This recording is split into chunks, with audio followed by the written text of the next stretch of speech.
Well, Listen, you don't have to worry about judgment of God if you never die, right? So correct. But the one thing I is, mean, you're like the yeah. elves in the Lord of the Rings. You may never die from old age, but like you can still get shivved. And that would be my luck. Is like I finally got. It's like, oh man, did you get the nano machines that repair your cells as you grow? I was like, I just got them, and they're like, that's fantastic. And then like somebody, like one of my kids is driving the car and they back the Armada over me. Like that would be one of the things that happen. Like I'm still loading the trunk, and they're, and then I'm just dead.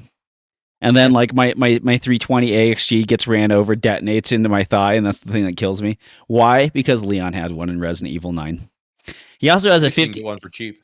Yeah, he has a 50 caliber revolver in that game. And I don't like 50 caliber revolvers. I've shot some. But he has this one, and like it's for like gigantic monsters in it, and it's so satisfying just to watch him go and then like kick out this big old long piece of brass and then like put in another one. You're just like, yeah, baby. Like when you pull that thing out, you're just like, I'm gonna stop anything. And like one time I shot through like 3 guys who were coming through a doorway at the same time. I'm just like, you know what? Maybe revolvers aren't so bad after all.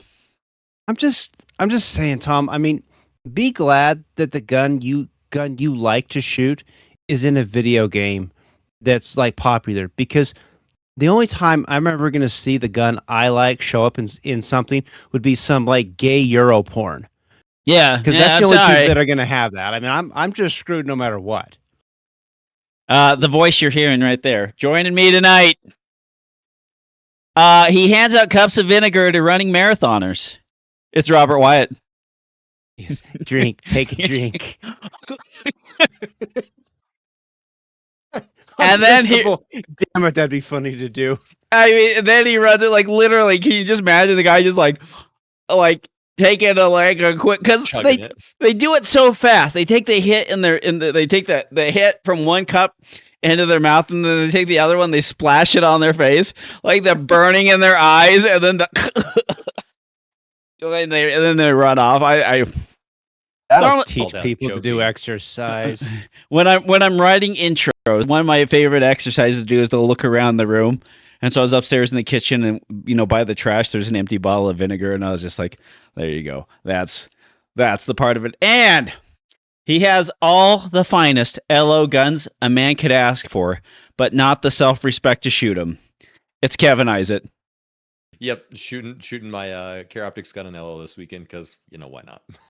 Well, the other part I was watching, so I was sitting there and I was watching Kevin's videos, and I'm just like, gosh dang, Kevin's shooting great. Like people there, man, they're splitting fast, and Kevin's taking like 5 on it. Drop my magazine. Like I watched you drop your magazine, but I was sitting there watching, and then I was just like, he's light striking a lot. Only one. And I was kind of sitting there watching that, and I was like, it kind of seemed like there was more than one anyway. In other videos through your timeline. And I was sitting there watching. Kevin shoots the gun so fast. Even his light strike and recovery is faster than my normal shooting. And he does it on the move, because people who actually are good at shooting can shoot on the move. It's all that intact family team sports. That. It's intact families and team sports. That's what it comes down to. If you had a good family, you could shoot on the move. No, it's the exercise bands with the gun. Oh yeah, yeah. That makes you shoot on the move better. Yeah, when he's on the treadmill.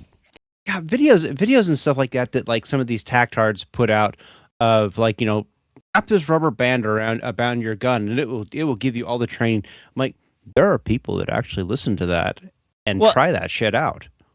There are people who do that and try that shit out, but there's always a need to make things more complicated than they actually are. There's that clip of like the one of the instructors from Haley Strategic talking about like trigger movement and speed. It's just like, no, dude, like just if you want to practice trigger speed or timing, like you can do that, but like you put a little something here in the Glock, and then like you draw, and then you practice pressing it really fast while trying to hold the dot stable, and then you do that a lot, and then do it after reload, and then you'll be fine. But I was watching Kevin shoot, and I was just like, wow, Kevin's shooting great. And then I'm looking at the gun, and I'm just like, It's that stupid freaking aluminum framed M&P. Do you have it with you, Kevin? It's not. This is the steel frame one now. This is the steel because you had the aluminum frame a minute ago. I had so I have the aluminum frame. It's my backup gun, I guess, but I got the new steel frame, so that's what I'm shooting right now. So questions. We'll see. I've had a couple of light strikes in practice. I played around with so obviously I've got a tungsten guide rod in it. I was running what kind of Hunter Constantine said to run as a 14-pound, and then I don't know whatever striker comes with it, but I was getting way too many light strikes. I'll caveat this is with HSL ammo, so could be bad too. Well, I mean, but then light strikes are like go hand in hand. But then I went to the 15-pound recoil spring with the appropriate striker for that, and I've only had one since then. So and against HSL ammo still, so it could possibly be that. I haven't had like in my PDP, I hadn't had light strikes since I moved to the 15-pound recoil, even with the HSL stuff. So we'll see. I don't want to accept light strikes at all. So no, I mean maybe I'll go back and shoot the DWX because that sets everything off. back in the golden age of shooting the M&P that I had or whatever, like I would actually use the plus striker springs. I would go to Wolf and get the plus striker springs. Like I would run a 15-pound recoil spring and I'd get the plus striker springs. Maybe you know the answer to this. The M&P system, like how it operates, can you have unbalanced like a striker and recoil, or like because like the PDP you've got to have them balanced, right? Like in the Canic, they've all got to be balanced basically perfectly. Yeah, I mean, I was never trying to figure out the timing of the system on those on the when I first had my 2.0 and my 1.0. I was just trying to get them to ignite everything, and feel was secondary. So like I went from 17 pounds to like a 15-pound recoil spring on a non-captured system, and then like I'd had light strike sometime, and so I just plussed up the striker spring. I think with the M&P, I don't think there's a whole lot of mass in there. Just how far back that firing pin is cocked, and the other thing, like where it's cocked at, and then if you guys remember on the M&P, the striker, the firing pin block is under the rear sight, and that has to be. Tommy knows about that one. Really well. Yeah, I know about that thing because you could set your Loctite into your set screw for your iron sight and have it run down that channel and lock the entire damn gun up. But that firing pin block is well back, and then the firing, part of the firing pin has to be behind it to block it. And so, I mean, the sears and the trigger bars, they worked differently from the 1 to the 2. But this is kind of my M&P thing. It's like there is always something different that you wouldn't really suffer with something else. Yeah. And that's what it kind of always felt like with it. But I will say I really like the balance of the steel frame gun, right? Like I don't remember what it weighs stock, but I think it's less than like the PDP steel frame. And it's so I don't know if you've shot the PDP steel frame or the Canic, right? Like it kind of it's pretty snappy slide even with the steel, right? Yep. This is kind of a middle ground. It's not super soft like if you do the long stroke on the PDP, but it's not as heavy as like the factory setup, right? So it's kind of perfect. I don't really like the super slow filling gun, right? Like kind of super soft. This gives you just enough impact. I think maybe with the lower bore axis and the extra weight, like it feels really good. Like I put the tungsten guide rod in it, which everybody should do for sure. Yeah, W74 guide rod. Exactly. Shameless plug. But like weighted backstrap and stuff, I don't know. I don't think I'm going to do anything with that because it balances really well. Yeah. So how is it like with the aluminum frame as far as like parts compatibility? Can you swap slides on the thing, or does it identical? And like nothing looks different to me. And I've swapped them and everything works fine. And everything I've read says they're the same. Yeah. Because basically the chassis, like the steel frame, the rails are not like part of the frame, right? Like it's an insert, just like with the aluminum one. And everything looks identical. Yeah. So besides that, not seeing any other issues besides sometimes like striking, maybe a balance issue. No balance issues. Came loose.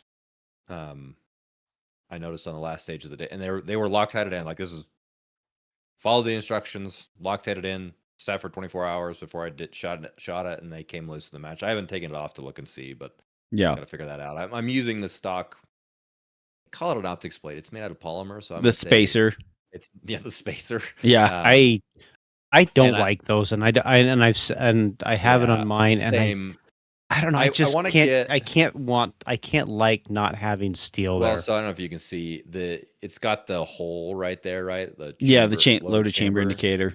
And I also hate they've that. changed it, right? So it's not the full hole; it's like a half hole, but still, my optic got super dirty. So I've been meaning to get one of the who makes the dog tag plate. I can't remember the brand, but it like covers that. Yeah. and gives you steel mounting holes, but they've been out of stock. So, which going into that, I think I've sold so many M&P guide rods over the last month, like way more than ever before. So I think this is going to be quite a popular gun.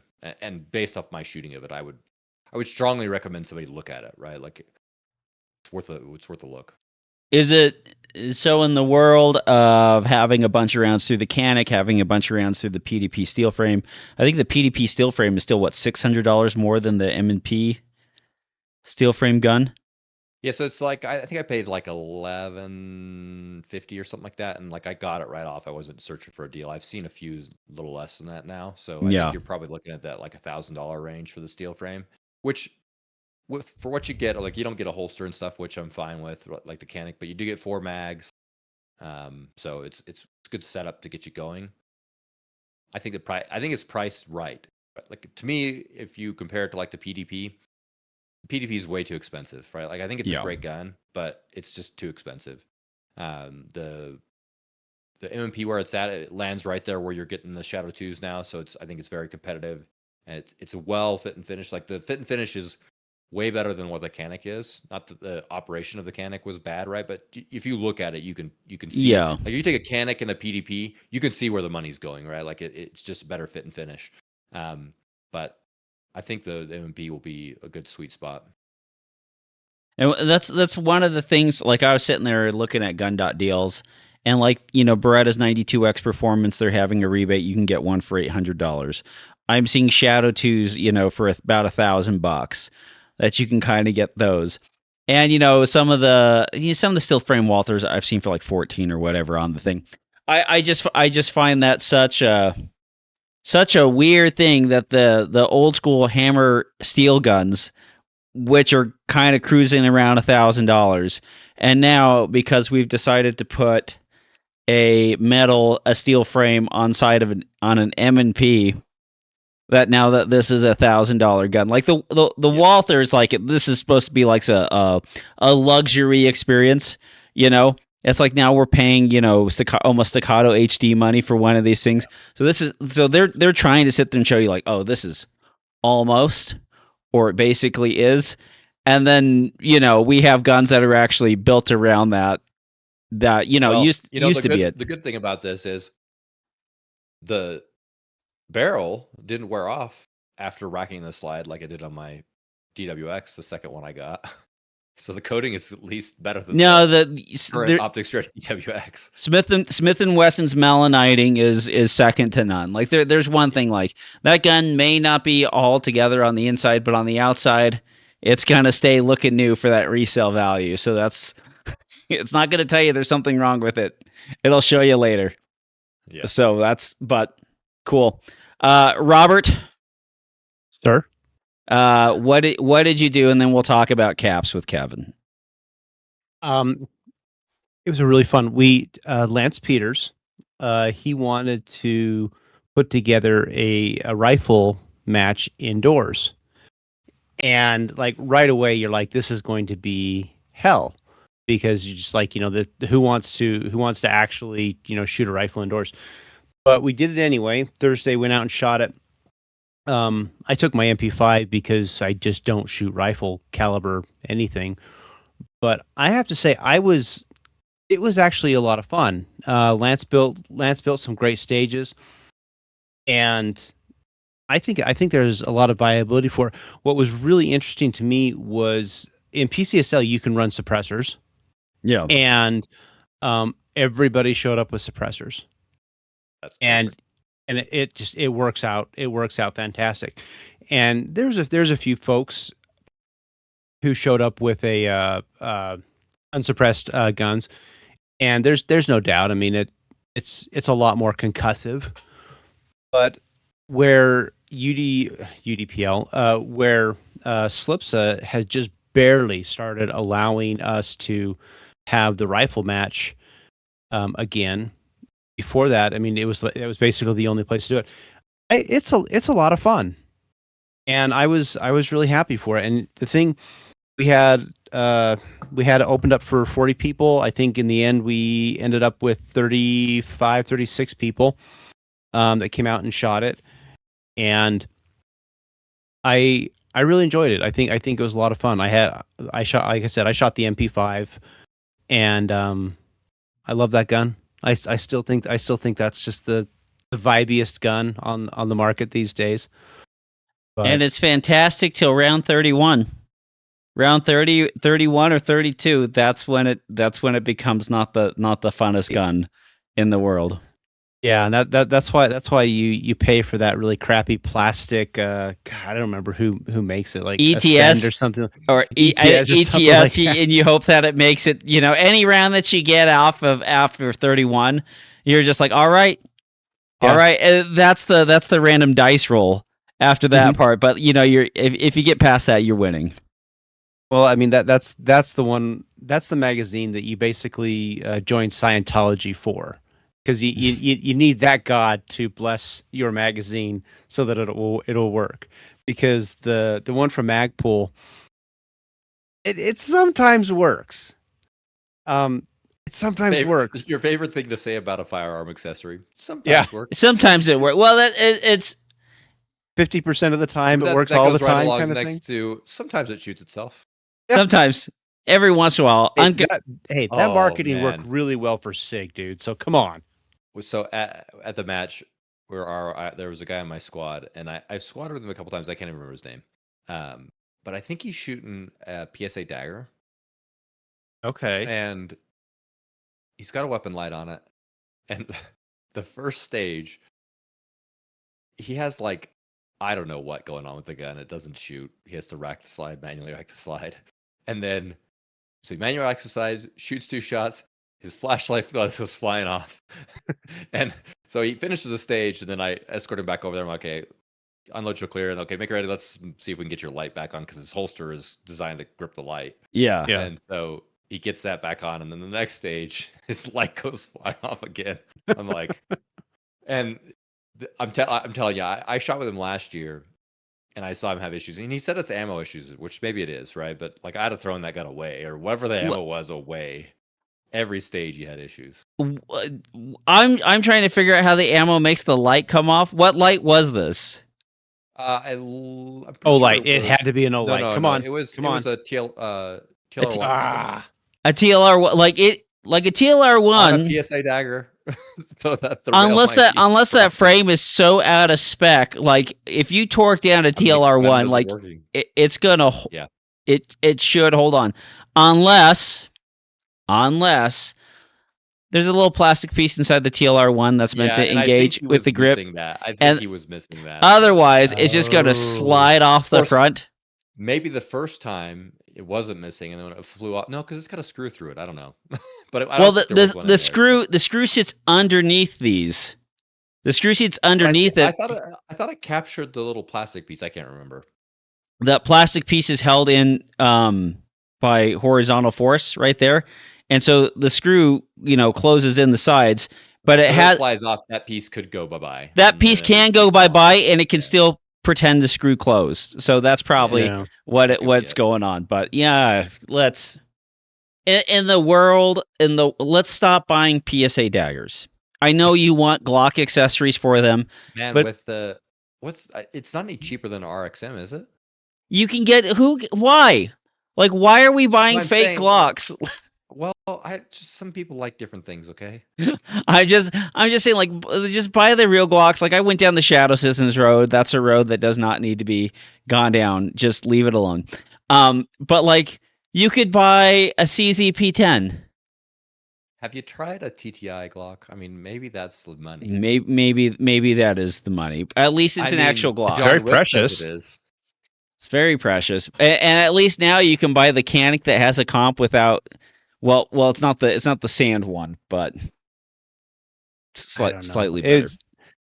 I mean, speaking of which, I mean, at the match there was a guy who had it was a PSA Jackal chambered in 300 black, and that turned into a bolt action after the first stage. Now, to be fair, right? It's probably 300 the black. Yeah, 300 blackout is a notoriously difficult. Actually, funny enough, that was also HSL. Just, I mean, Was he running it suppressed? yeah, it was suppressed, and so, I mean, it's a Jackal, but it's an HSL. I mean, do two negatives cancel each other out? Well, apparently not in this situation because it didn't work. But I mean, assume you didn't have issues with this, but the timers pick up the suppressed guns okay? I'm assuming Probably indoors, it's fine, yeah. but outdoors, do they have issues? So we actually our first stage, we were noticing that as an issue, and by and large, how you hold it's not going to pick up my gun. If I was running supers, it probably would, but it has a lot harder time, and so we basically I've always done this, like we keep it, and we have it's the old blue competitor or whatever timers. Yeah. But if you keep it kind of facing you, so you can see the display itself, and you can sit there and watch it, you can tell when it's no longer picking it up. And the last position, all of the ROs got really, really close to the ejection port, and that would usually pick it up. But if not, we told them, like, right as they hit the last that last shot, smack the timer as hard as you can, and that's the time we'll go with. And I think it worked like 90% of the time. It was where it was picking up all on its own. I really think PCSL has a great kind of structure with a 2-gun setup. I mean, nobody wants to go shoot 3-gun. Well, let's correct this. Nobody wants to go shoot shotguns at 3-gun, right? And if they are, they're weird.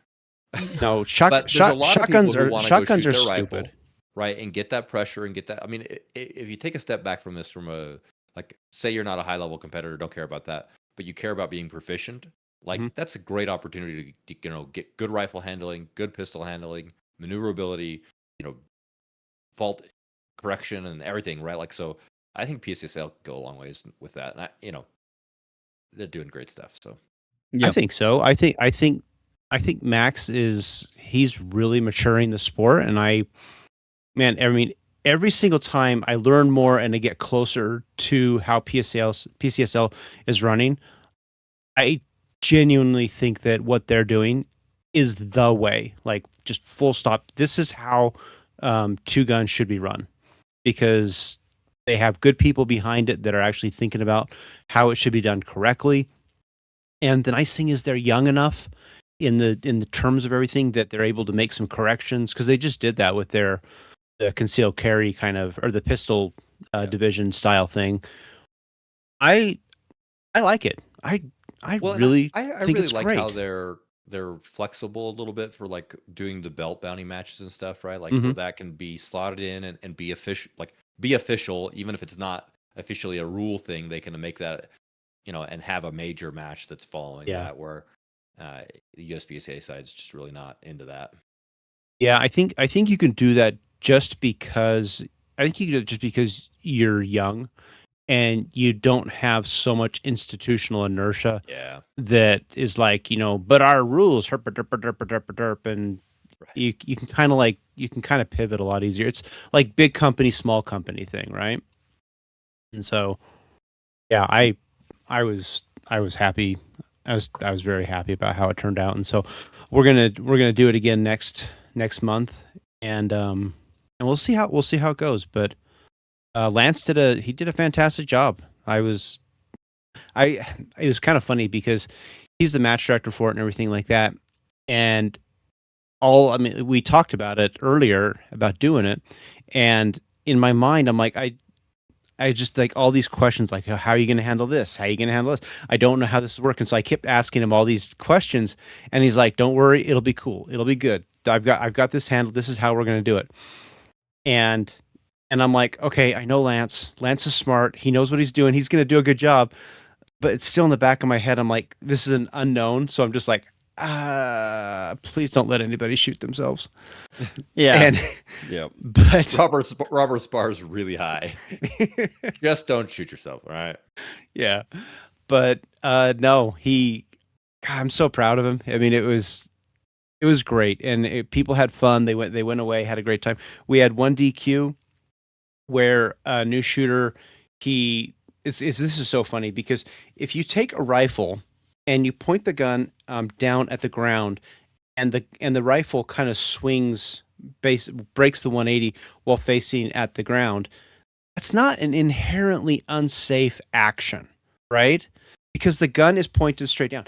Except if we're outdoors and it hits the dirt, okay, it's probably a little more safe. Inside with the concrete and you torch that thing off, that's a massive problem.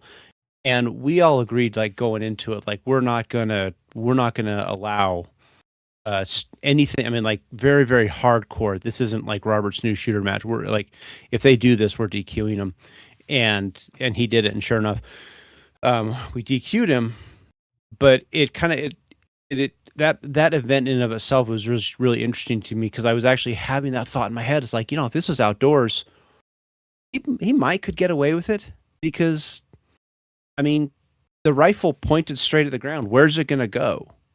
Yeah, that's always the thing about, being, let's say, right-handed rifle shooter going left is like, the way that thing's angled and the way that you hold it, that muzzle's going to want to creep left. And it's, it's almost always going to be at the 180 line or dang near close to it, unless you're like swinging it one-handed or you're doing the well-practiced thing of grabbing it with the support hand up by the muzzle and then tucking it under and then remounting the gun and doing all that stuff. But yeah, like where the we have this rule with like backstops and berms, like, hey, don't point the muzzle over this, don't do X, Y, or Z. And like the ground surface can be a very what would you say, non-negotiable customer, especially like in an indoor range. Like you torch a rifle round off on the ground or you have a pistol bullet off on the ground, like it's going to bounce and then go uprange somewhere bad. Yeah. Yeah, like real fast. it's and most of the time when the stuff that we're shooting off of that, like we're not talking like like a powder coated or a soft core projectile. Like we're talking about something that will maintain its weight while it's trying to do things. And like Kevin showed us a picture of, how well rifle bullets can maintain weight. And so Meet their structure and work them. Actually, the human body is amazing. It's crazy that stuff's working itself out. yeah, I know. yeah, That's, like Kevin showed us a picture of bless that man. I tell you what. Somebody's watching. I'll share a little bit. Yeah, go ahead. So good friend of mine from high school was shot in Michigan at the church shooting, right? Like, and he's recovered. He's back home with his family, recovered mostly, right? He's got a long road ahead still, but he's doing well.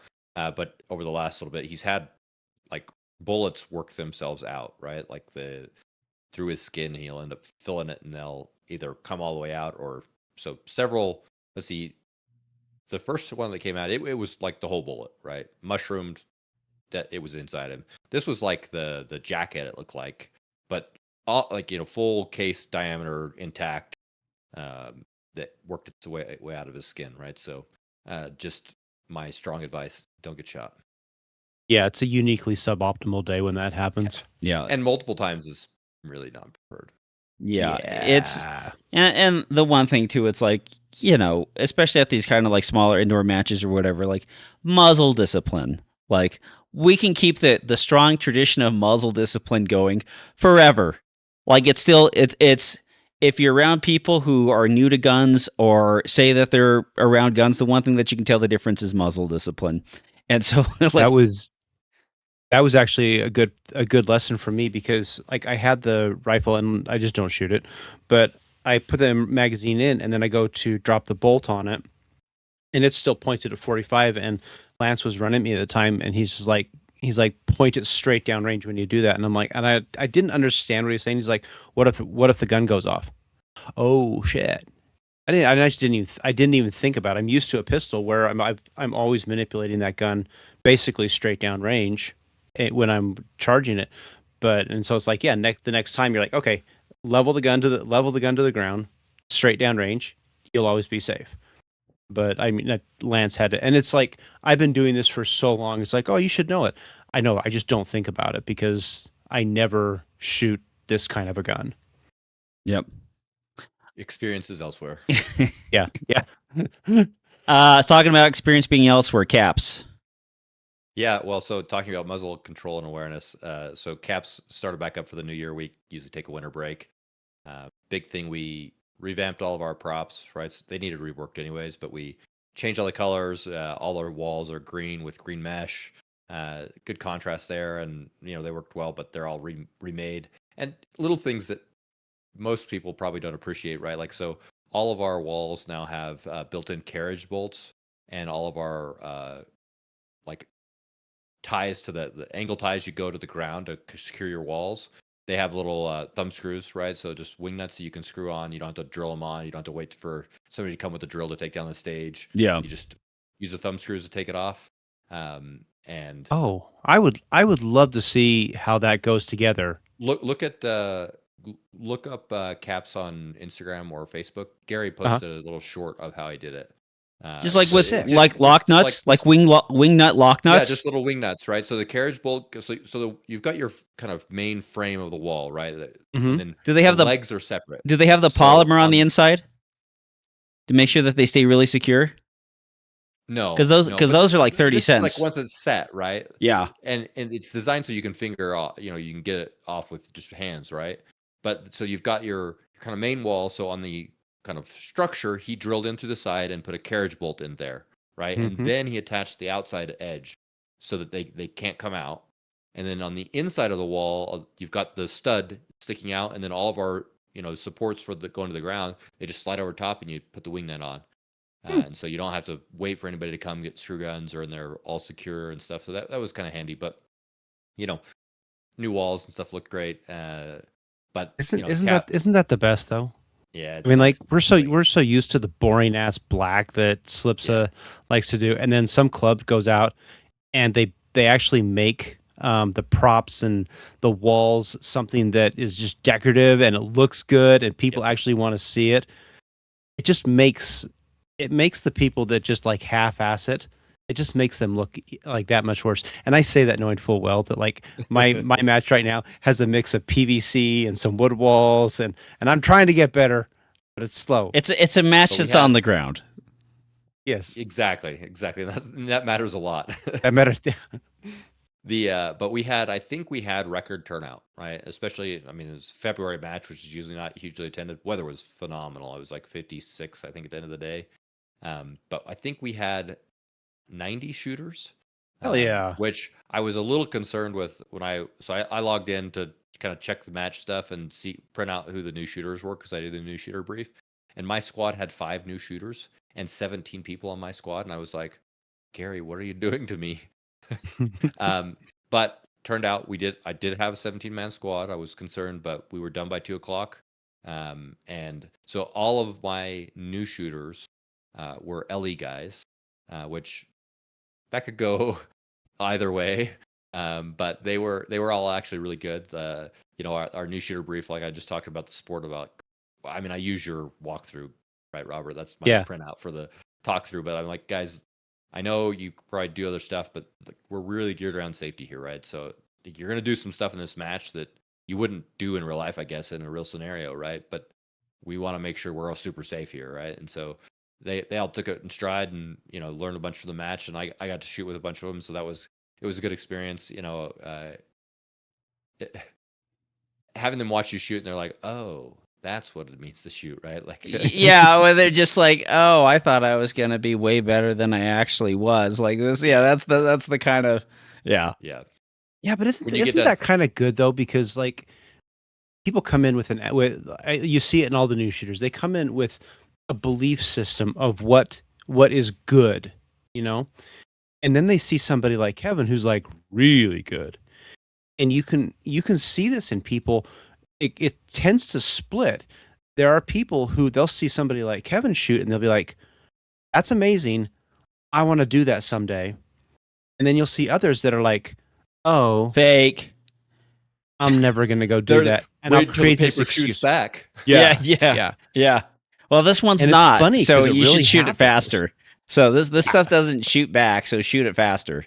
So One of the things, big things I think people pick up is, especially like the law enforcement guys, is they'll watch somebody shoot like that, and they'll say, "Oh, okay, right. Like this is what's possible." And it's not like it's one thing to see it on Instagram, right? Because you have no idea what the hits are, and Mhm. and you don't have no experience with it. But then it's another to like, okay, I'm gonna try and execute this to the best of my abilities, and then Kevin's gonna come up and shit in my mouth, and he dropped his mag on the stage, and he still shit in my mouth, Yeah. right? Yeah. So here's what's possible. How do I get there? And 100% of it isn't going to cross over to the tactical side, but there's a lot of the martial aspects of shooting that are way going to cross over, and it's going to improve you in those other aspects too. And so I think the guys who can understand that and process that, and I think actually we're 100%. coming up in a lot of a generation of new LE guys who've grown up seeing Ben Stoker and some of these other guys that are teaching in that sphere that are really bringing them to gather those nuggets that they can gather, understanding that yes, this is a game, but there's a ton we can learn from it. And I think that's actually taking over a bigger portion of it. People like Lucas Buck and they're bringing that aspect to the sport, people to consider these things and learn from it rather than just poo-poo it, right? Like, Yep. wait Yeah. until those targets shoot back. You wouldn't do that in real life. I'm like, yeah, but they're not. Well, and I think that is such a good thing that you're seeing that generational shift where there's enough video evidence to demonstrate that you can be highly proficient in the tactical side of the shop and also highly proficient in the shooting aspect of the spot. And because there's so much video evidence that confirms it, it basically it's kind of like Ben Stoker. He does that thing where he'll see some like tactard instructor or something, and he'll just completely shit on him in videos.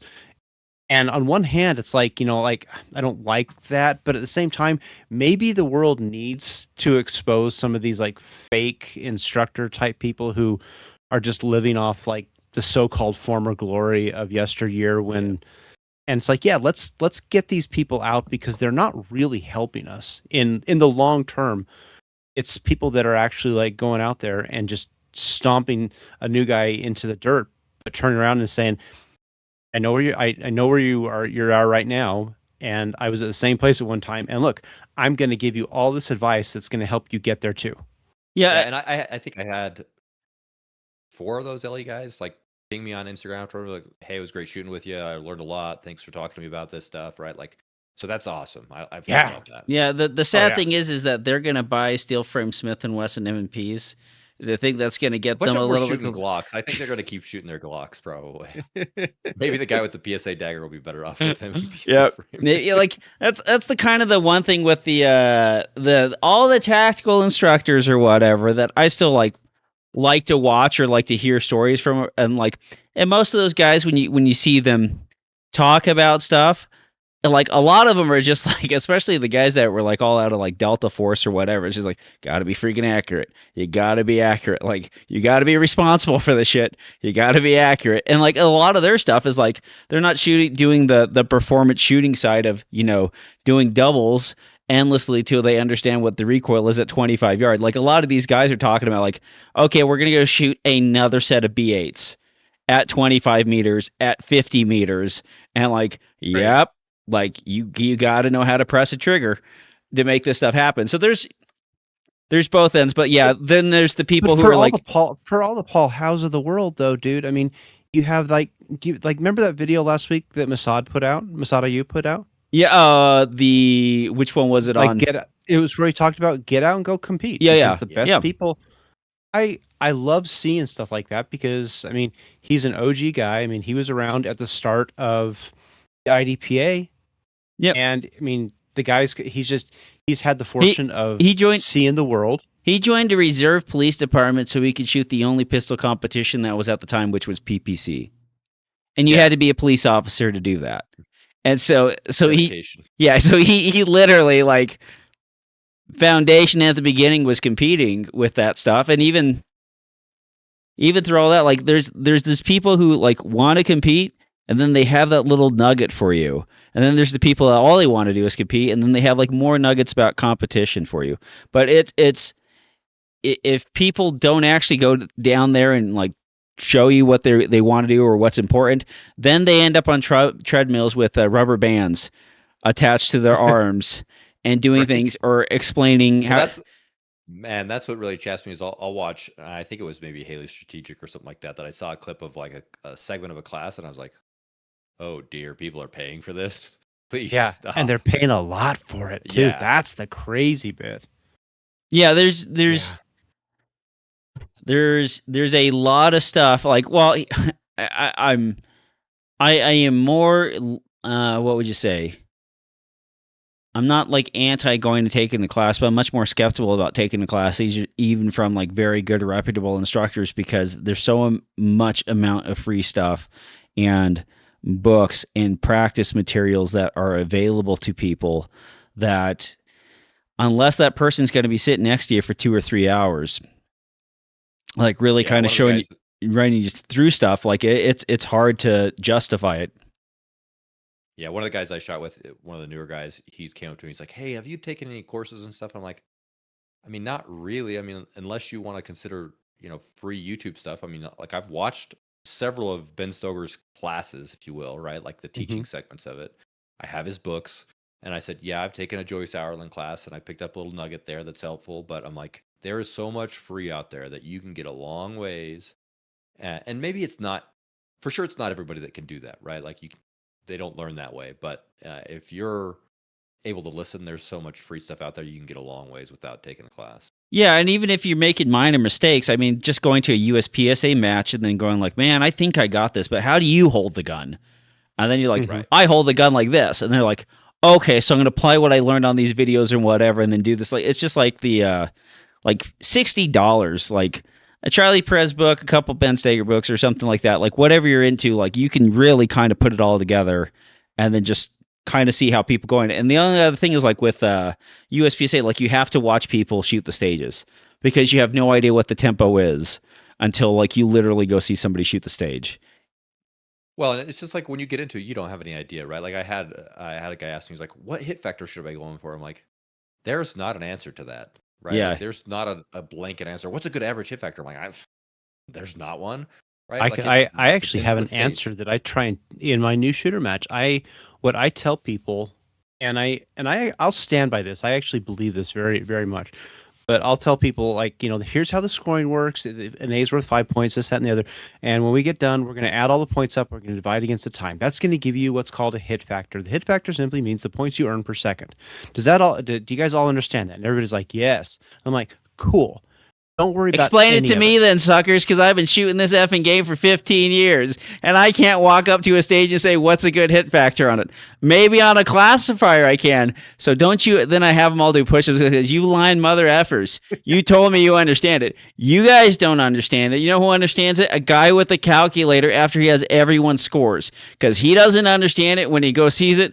He shoots it, and he goes, was that good? And he goes, I think I could have done a point more or half a point more. And then everyone else shoots it on the squad, and he goes, that was a decent time. And then they see the whole match time, and they go like, man, that wasn't as good as I thought. Nobody quite gets it unless they're at the absolute 100, like they are in the point 1,000% of. Well, and I just explained to people, like, I don't think about stages that way, right? Like that doesn't benefit you at all, right? Like it just, I mean, I think what Eric Grafel does have a chart that he lists off, like that there are some stipulations for different hit factors. I think I haven't seen it, but I've heard about it.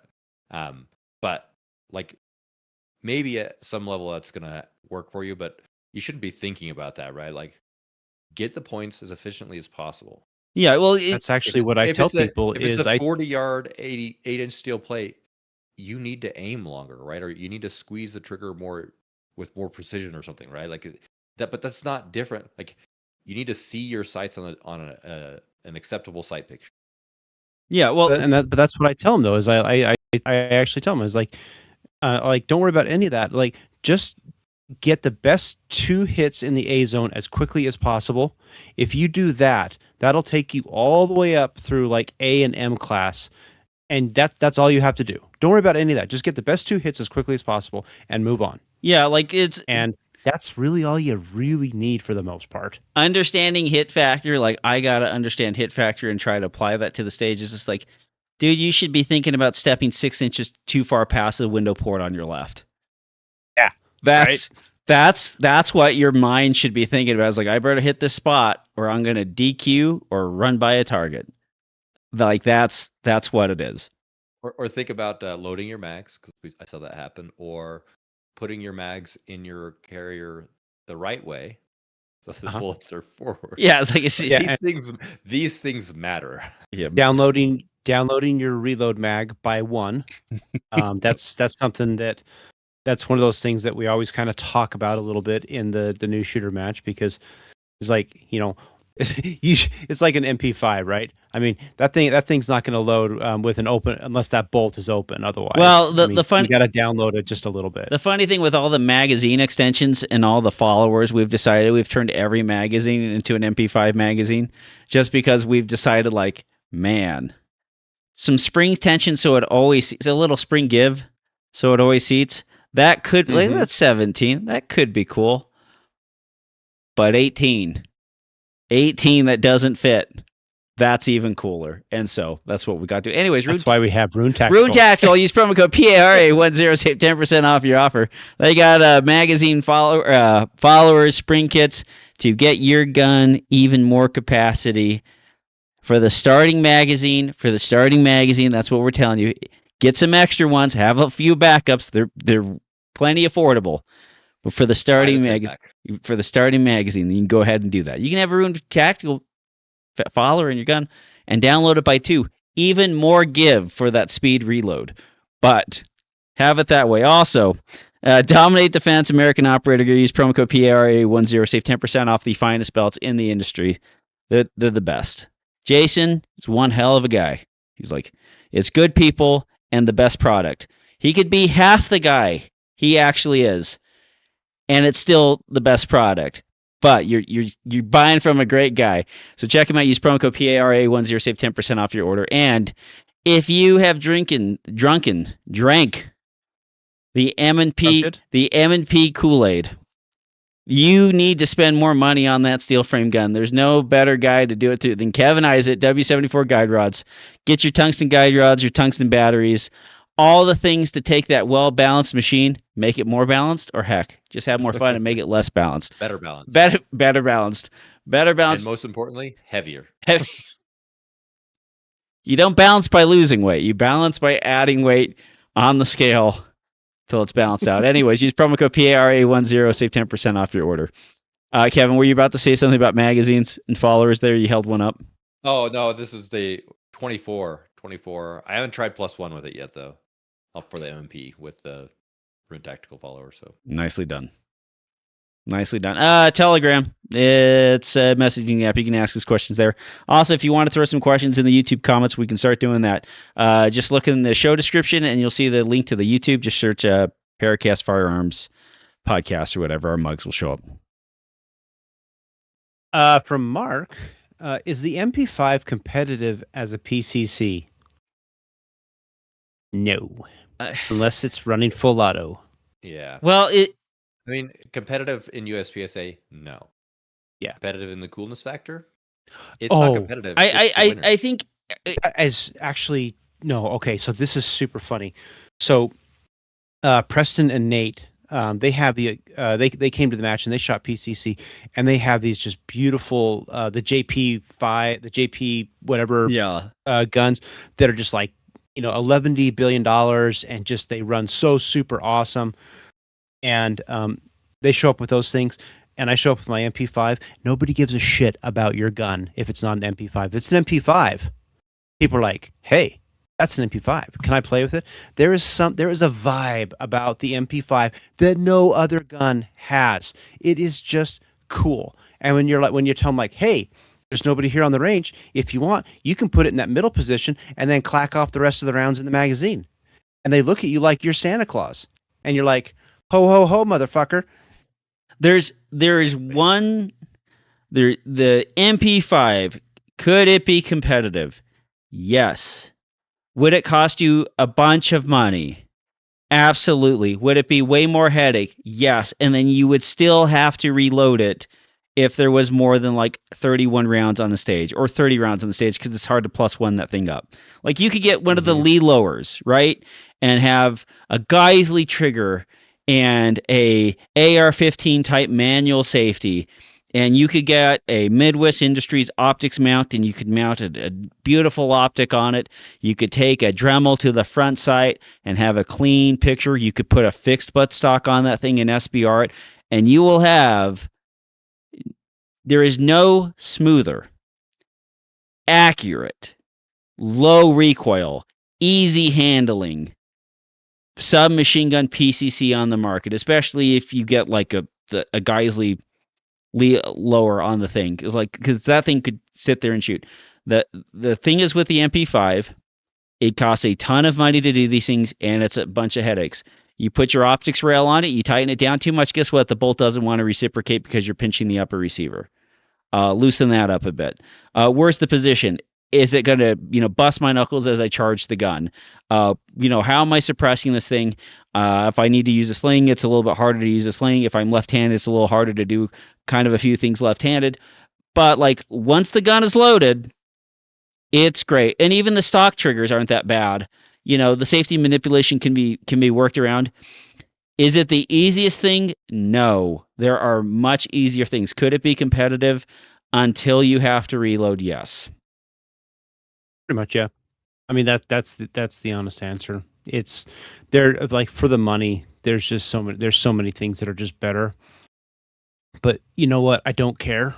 I just don't care. Yeah, well, it's the funnest gun I own right now. I absolutely love that gun. Every single one of the manufacturers that is trying to send you out a PCC and is trying to sell you up, make the one comparison when they're trying to sell the gun is the recoil impulse and the reliability of the MP-5. It's been dang near 60 years, and we still can't crack the code on making a roller delayed blowback thing that's not made out of stamp metal that somehow magically works with everything. And it's like, the MP-5 is a great system, but it's a system. It needs that magazine, decently pressurized ammo, and some claw mount on it. I suspect that if somehow the MP-5 gained enough popularity inside of the field, inside of the competition world, you would probably find a company that figures out how to resolve the magazine issue.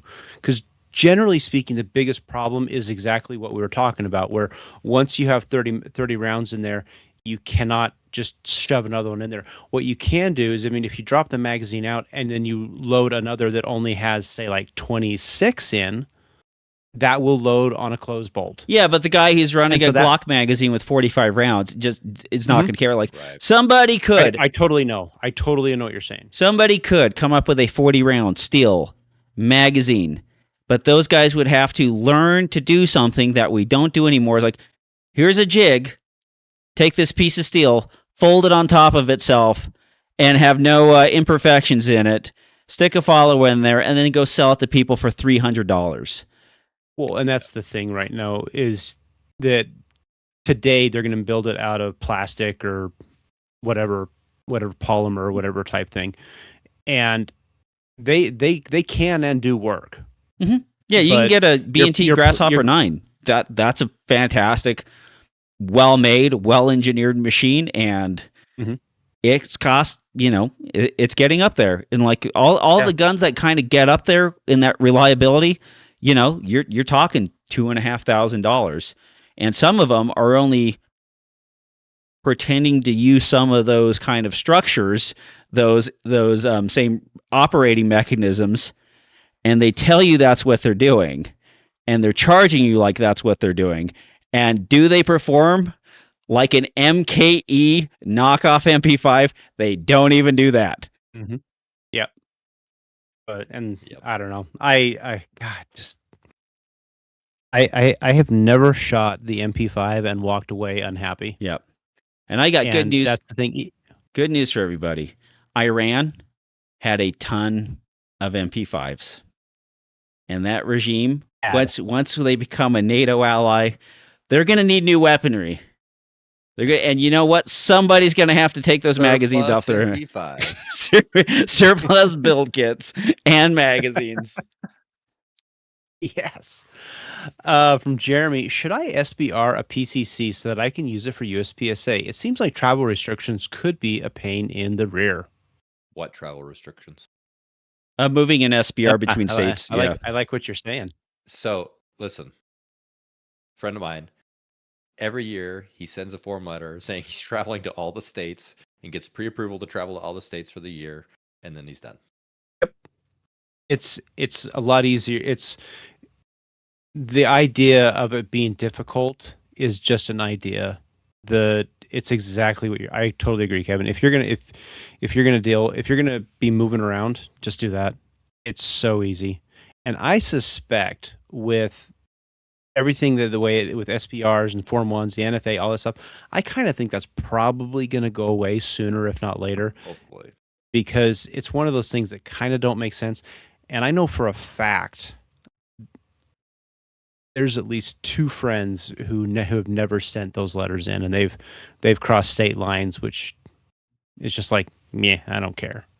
Well, the thing is too, it's like if you are competing and you have the 2 guns, the competition and the training gun, or you're gonna have 2, like it kind of makes sense that there's enough models out there, unless they're pistol only, like we talked about, like those MKE, like MP5s or whatever. Those are pistol only.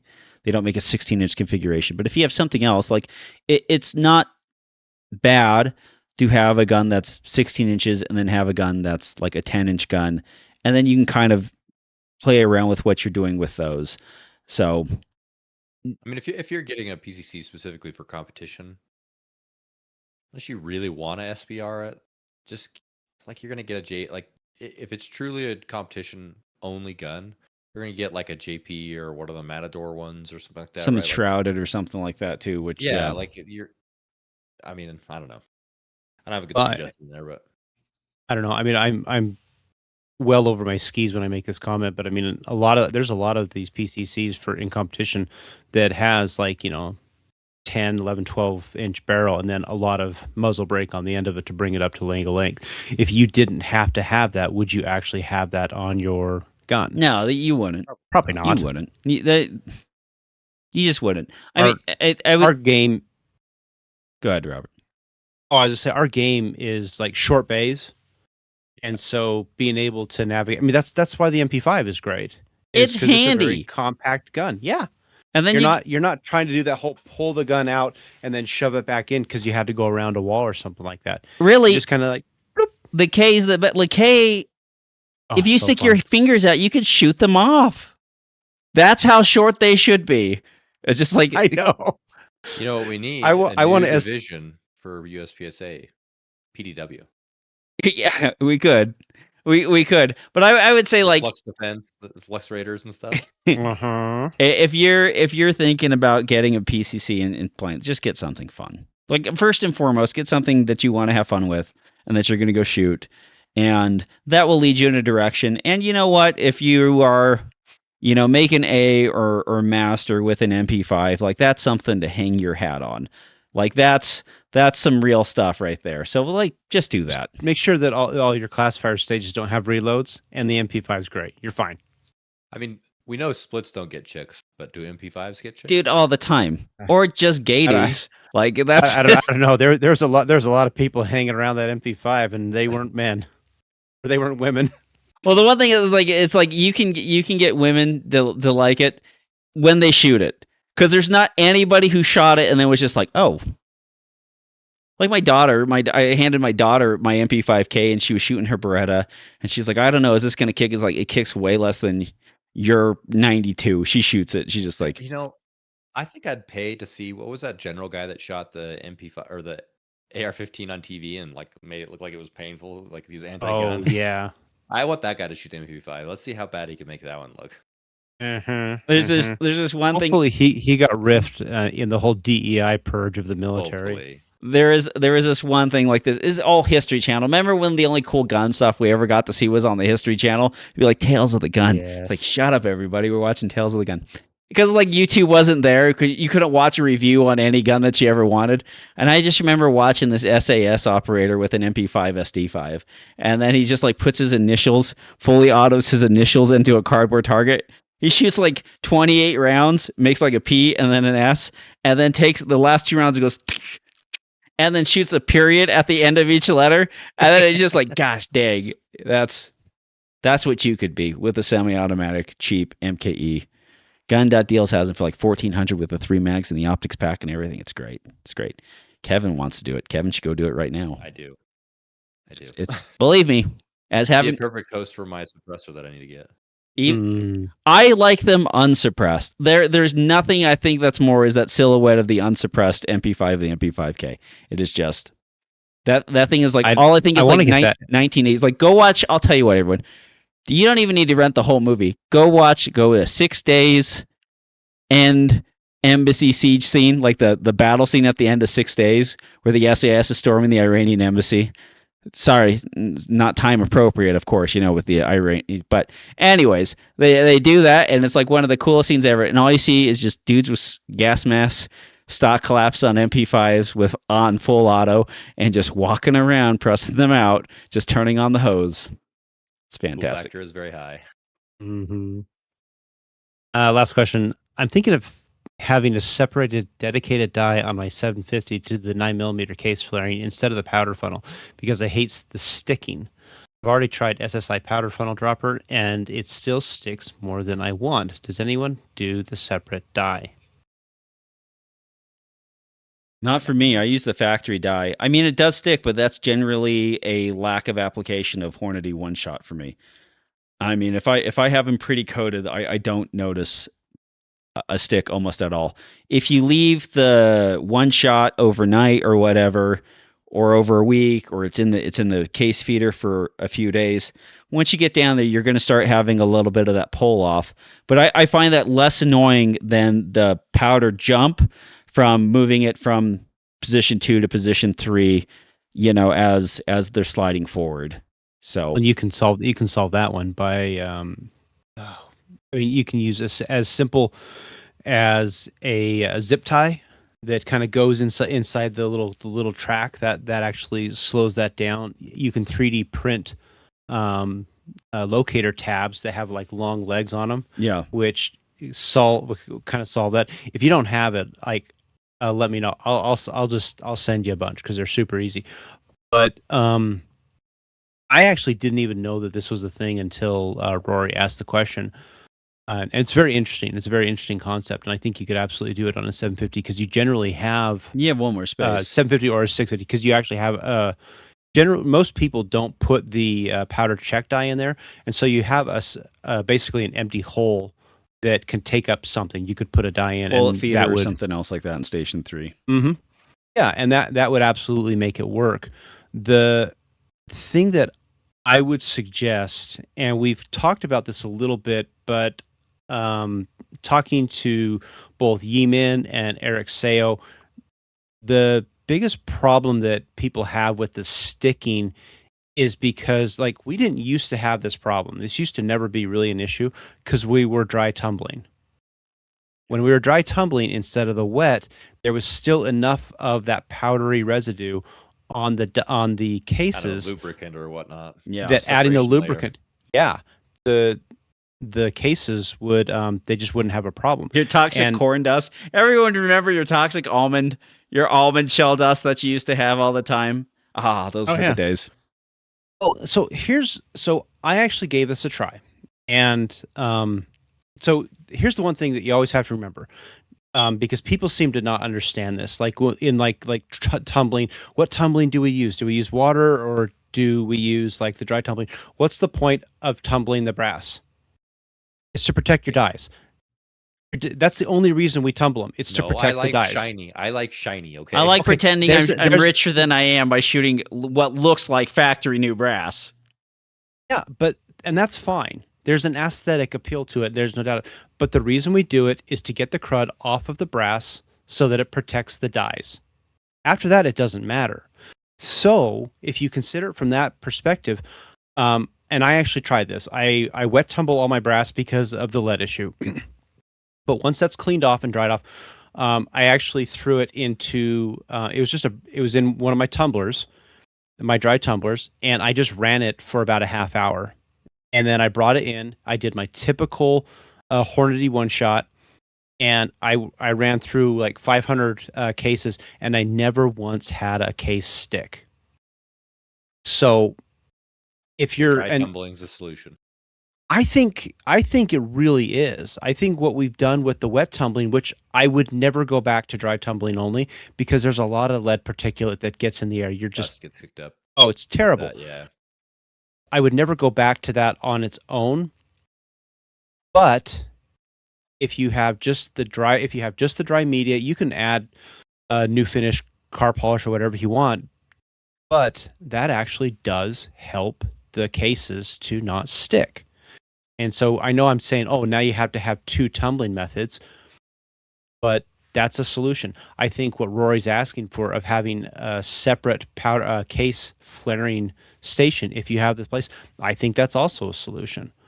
But I don't know, just something to think about. I wonder if almost one of the waxier solutions to polish with your wet tumbler would leave some sort of film on that would allow it to have some sort of coating not to do that. It does, but you have to put a lot of it on there. Yeah. Like more than you'd want to really get away with. You just can't beat because doesn't make the powder stick to it while it's trying to insert into the case either, and that's yeah. So yeah, the Hornady one shot is by far the best stuff, the best case lube for pistol cases on the market. I swear by that stuff. But I was genuinely surprised, and both Eric and E-Man kind of have the same opinion that dry tumbling really does go a long way towards making a useful case. And honestly, I think it actually gets the cases more shiny than the wet tumbling. You can get them really good with wet tumbling. Yeah. But if you wet tumble them and then you throw them into the corncob media or whatever, yeah, it's like brand new brass. It's super nice. We have a powered shed in the backyard, for, gardening and stuff like that. I almost want to just go get a Harbor Freight cement mixer. I'd have my wet tumbling there, and then you just have that thing full of the blizzard bedding that you would get. Like you'd be a sucker and pay for like corn kelp tumbling media or something, or you just go to PetSmart and get give me the almond shell thing, the 2-gallon bucket, and just pour that stuff in there. And then just get done, throw it in there, turn on the cement mixer, let it go for an hour, pull it all out. And then there's the other separate, I'm just the media separation. These guys really got us over the barrel. Big media separation. Yesterday, I sorted 5-gallon buckets of brass. And so now I've got that I've now got to go through and clean. But it was fine. I mean, it only took about an hour and a half to do it. But at the same time, I was talking to a friend, and he's like, "Hey, in the next couple months, I may have a cement mixer that's all set up to do brass tumbling and stuff like that." And I'm like, Yeah, I'll get in on that because that's one of those things. That's you the way to to do it with your friend group because you need it once a year once you've got that capacity, right? Mm-hmm. Yeah. And so that's actually a good point, Tommy. If that all comes together, right? Here's what we'll do: you come up, you shoot a match in the back of your car, bring your brass, and then just leave it with me. I'll get it all tumbled out for you. It won't take long because it won't. And then the next time you come up, you got some shiny brass. Yeah, but this is the same thing that's going to happen with all of these things. I'm still out to M&P magazines with base pads and a holster it's sitting right here. these things of where I give you something to do or you give me something to do 45 dice. This turns into a 5-year like Moses almost got him to the promised land before we would get this stuff back to each other. So Well, that just tells you that you need to come up and shoot more matches. I know we lived well. Even then, it was like we live like 25 miles apart, but it might as well be like there's no roads that connect our houses. That's what it seems like. But you got to but here's the charter a thing, helicopter. okay? I just found out. So there's a Pink Box Donuts down in Orem, and I love donuts. So there's a I Pink am Box sucker Donuts for donuts. over here in American Fork by us, and they know what they're doing. That's probably what it is. Yeah, because you drive by them and all the kids are like, "We should go there," and it's just like, "Stop it." Toys R Us wasn't even that blatant with their appealing to children. I will come down just to go get an apple fritter donut at the Pink Box Donut store, and I can meet you there. We'll go halvesies on this deal. All right, we'll see what we can do. I'm just tired of separating. I just remember like putting it in there, spinning it, watching the dust cloud come out of the berries tumbler, pulling that off, rinsing it all. It's just, dude, it like the separate. So I have like the ultimate sorter. It's the big machine, right? Yeah. And so you throw the brass in the top, turn that thing on, it's just like runs through, separates it all out. So slick. That's probably it's the best. That's the next thing I need to do. I just what was it? It was almost like being a cat watching like something on the wall. You know, when you turn on the corn cob media and it would just kind of swallow the brass, and you're just like, that's relaxing. I'm getting something done. Some people need rain machines to go to sleep. I need a dry tumbling with a little tinkle of the brass going there. I was like, now I know I'm doing something. Just not too much of it. Yeah. Anyways, thanks for listening. Thanks for downloading. Thanks for subscribing. Thanks for Kevin Isaac for coming on and hawking his freaking guide rods and talking about the Smith & Wesson and all that stuff. I wasn't here, you'd hawk them for me. Yeah, that's true. We do that. Anyway, thanks for all that stuff. For Robert White and Kevin Isaac, I'm Tom Nelson, bidding you peace, love, and soul as we depart into the open waters of the Sea of Life on a little tugboat we like to call the PARAcast. Good night, everybody. Toodles.